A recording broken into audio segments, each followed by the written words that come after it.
o'clock edition of News 8. Well, from sailing to bicycles, this is a story about a bicycle, but not any bike. It's called Behemoth. That stands for Big Electronic Human-Energized Machine Only Too Heavy. Behemoth. Just your everyday $1 million computerized high-tech bicycle. The Star of India, familiar sight for San Diegans, but here comes something not so familiar. Steve Roberts on the bike he conceived and built. A quick glance tells you this is a far cry from your 10-speed. For one thing, it has 105 speeds. Like all good bicycles, it has a cellular phone. That's the least of it. The bike has a satellite station from Qualcomm here in San Diego. It finds a satellite 23,000 miles in space and sends and receives Steve's electronic mail. Solar panels power everything, except the pedals, of course. There's a CD player. And there's a voice synthesizer so his bike can talk to him. The voice wasn't working today. High-tech sore throat. Steve travels the country, biking and writing as he bikes with his onboard computers. He writes books and a newsletter, which he can do completely from his bike. Yeah, it's Bike Top Publishing. You have a job? This is it. I'm a high-tech nomad. Sort of a yuppie hobo. He cuts a startling figure on the road. Flash Gordon with spoked wheels. The real joy is to pull into a drive-in window at, say, a Taco Bell and say, give me a burrito. Resistance is irrelevant. He gets a lot of stares. Sure, he's used to that. He expects it. It really is actually quite a comfortable way to go across the country, but I can't get away from the idea that this very expensive, extremely high-tech, sophisticated machine still has to be powered by foot. Well, Steve says he likes the human part of it, plus he can fix a bike when it breaks, and it does break. He recalls a gravel hill in Wisconsin when the brakes gave out. So I started rolling backwards out of control until the trailer jackknifed and the whole thing went down. And it pinned me because the thing weighs so much. You know how embarrassing it is to get trapped under your bicycle? What about security? Well, the bike senses when anyone touches it or even gets close. A satellite system tracks its latitude and longitude, and if someone tries to steal it, it knows. If the latitude and longitude start changing without me being logged in, it assumes it's being stolen, and it can call the police with 911 on the cellular phone and use the speech synthesizer to simply report its own theft. It does boggle the mind that a bike can call the police and say, I'm a bike, I've been stolen, here's where I am. Just imagine the 911 operator's face taking that call. You're who again? I just can imagine. Steve and his bike are in town for the San Diego Electronics Show at the Convention Center. It's also High Technology Week here, so the bike fits right in. Sure does.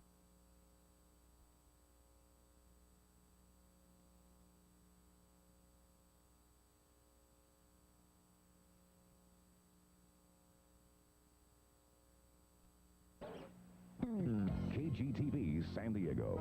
Now at 5 o'clock, Carol LeBeau, Stephen Clark, Jack White on location, Captain Mike's weather, Mike Smith on sports.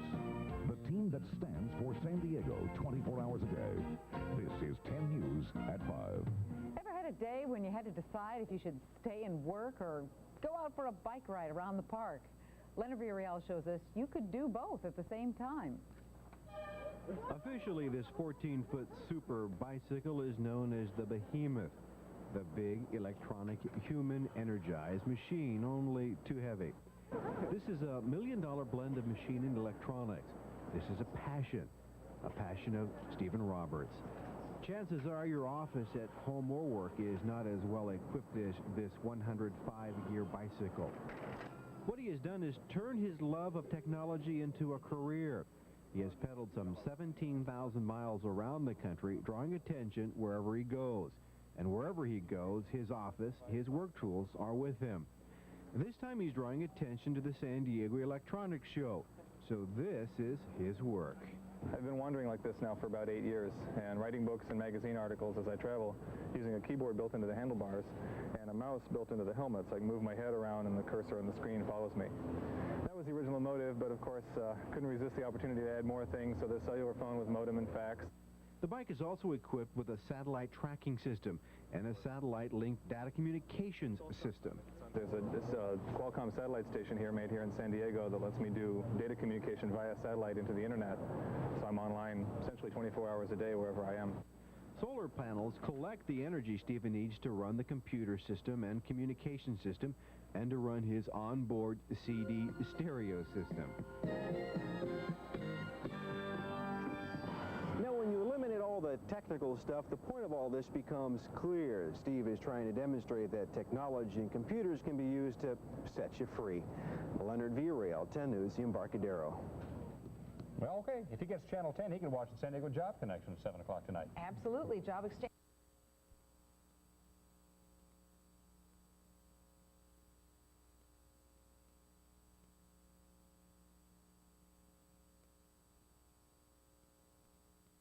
You're watching KUSI TV, Cable 9, Channel 51, San Diego. And now, San Diego's only news at 10, with George Redding, Kathy Clark. A first look at the weather with Carol Novotny. And sports with Rod Luck. This is KUSI News at 10. What do you get when you cross a bike with a Macintosh, a fax machine, and a satellite dish? Well, you get a behemoth, of course. We're going to show it to you. KUSI reporter Connie Cola is going to show it to us. At first glance, you might think this is just an ordinary biker getting a little exercise on the streets of San Diego. But after a closer look, you'd know he's taken his love for his bike a little farther than that. I started in Columbus, Ohio, which inspires long-distance travel, and meandered east and then down to Key West and all the way across country through Colorado, Southern California. I didn't actually come through San Diego on the first trip. I actually hit about Cardiff and then went north and then all the way up to Seattle. And it's about 17,000 miles around the country so far. And that isn't even the interesting part of this story. His bike is. It's his own elaborate invention he calls the Behemoth. That stands for Big Human Energized Machine, only too heavy. Behemoth, of course. It's an unusual name for a very unusual bike. It basically allows me to stay in touch and do all the things that I would normally be able to do in an office. I have a pretty robust computing environment with lots of systems, data communication via the satellite station, the Qualcomm, the cellular phone modem, all of these things under solar power, so I can be anywhere I want to be and still be able to communicate and work. Steve is a writer. With his old bike, he'd have to pull over and write. His new bike has built-in keyboards in the handlebars and a Macintosh under the hood. He says he can type about 35 words a minute in city traffic. Every time Steve leaves his bike, he signs off on the computer. Now, if the bike moves during the time that he's gone, it knows something's up, and it electronically dials 911 and tells the police it's being stolen. Why, you ask, would someone put this much time and money into their bike? I sat down and made a list of my passions. Travel and adventure, computers, romance, publishing, ham radio, bicycles, and I just blended them together and decided to live it. And he is. Now he says he just has to find the right woman to ride beside him. From downtown, Connie Cola, KUSI News. That's remarkable. Well, Steve and his bike are in town for this week's San Diego Electronics Show, as you might guess. The show is tomorrow and Wednesday at the San Diego Convention Center, and of course the public is invited. Thanks for joining us on the News at 10. Kathy Clark will be back tomorrow. Good night. Good night.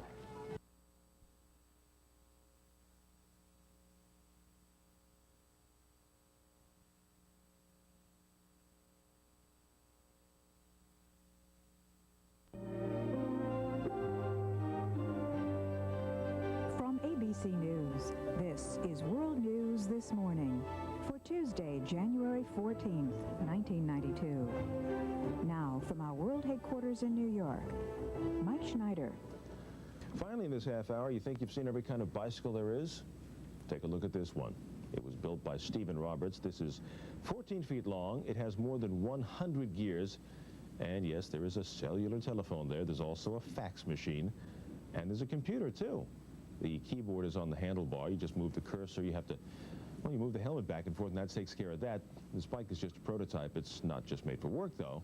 There's also a CD stereo on board for when you just feel like cruising around. Wait till I start offering some options. That's our report for this half hour. I'm Mike Schneider, and this is ABC's World News This Morning.